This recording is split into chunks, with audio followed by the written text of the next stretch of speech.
Functions have been used in mathematics for a very long time, and anytime we talk about equations that are representative of a function, we like to use something called function notation.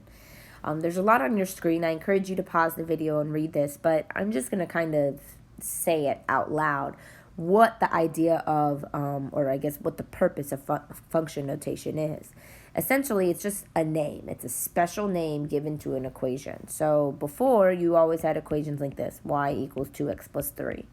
And this is a linear equation, and linear functions, or linear equations are functions. And so instead of calling it y equals, I'm going to call it f of x. And all that does is it lets me know that, hey, this equation actually is a function. And so you'll notice that the y is replaced with f of x. These are equivalent. Y and f of x, they mean exactly the same thing.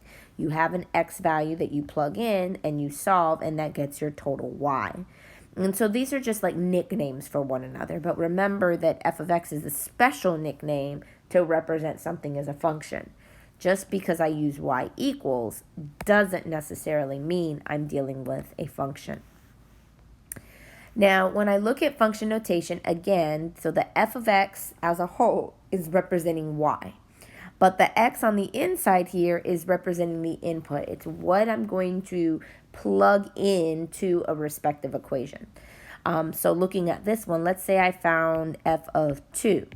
Well, the equation is x squared, so I'm going to replace that x with 2, and then I'm going to square it, and that gets me an answer of 4. So that means when x equals 2, y equals 4. So you really can call it anything you want. We use f of x, g of x, and h of x, most common. But you can call it whatever letters you want. You can even use Greek symbols as you see down here. So we can have any letters we want and plug in any values that we want. We can plug in letters. We can plug in Greek letters. We could plug in symbols. Literally anything can occur within function notation. So I encourage you to pause this video and attempt to solve these problems. Try to evaluate the function. Remember that your function is g of x equals 2x plus 1. And everything inside of parentheses is representing individually what you'll plug in for x. So these are all separate problems.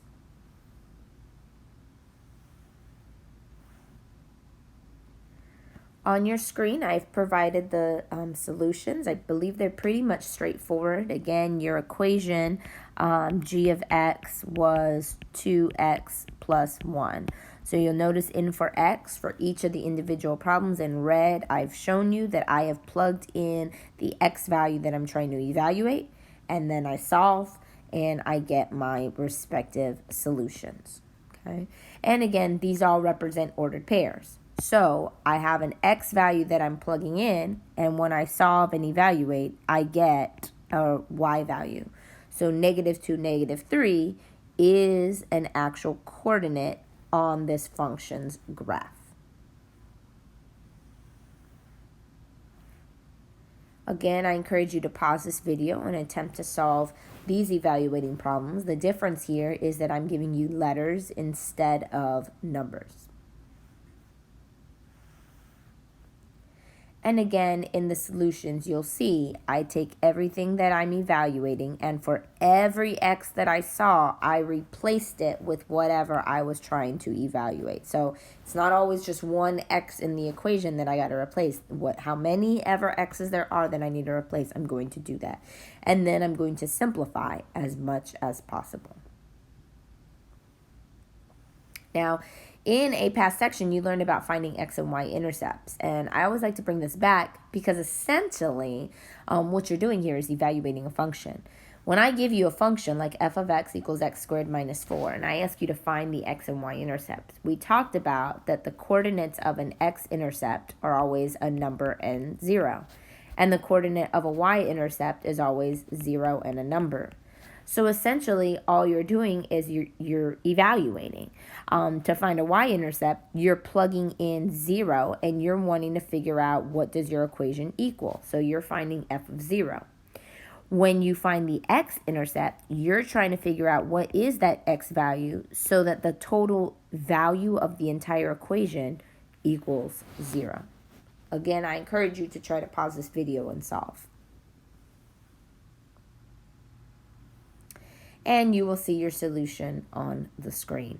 Keep in mind that when you are solving a square root equation, when you took that square root, when you plug in the square root, you must put a plus or minus, and that's how I end up with the 2 solutions. As always, I hope you found this video helpful. If you have questions or concerns, please don't hesitate to reach out.